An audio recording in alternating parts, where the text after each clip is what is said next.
Hello, my name's Paul Bevan from Siemens Digital Industry Software, and I'd like to give you a tip on how you can easily extract the internal volume from a component.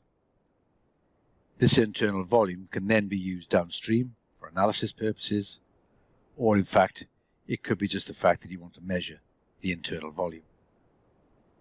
Now in the graphics window you can see I have a transmission assembly, and part of that transmission assembly is this valve box, which I'm going to isolate. Now you can see all of the internal structures that go to make up the valve box, and it's this area that I want to extract. So how do I go about doing that?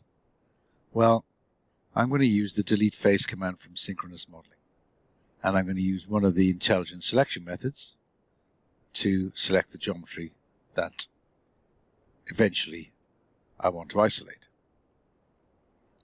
So I'll select on one of the internal faces. Notice that the intelligent selection has picked up a number of faces that meet that criteria. It's also prompted me to say that there are other features there which are very similar. Do you want to select those as well? So using what we call selection prediction. So I'll say yes, I do. And by doing that, it selects all of the other geometry that it thinks I might want to remove.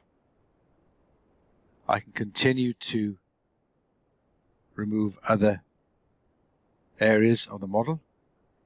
Now you might think, why am I removing this?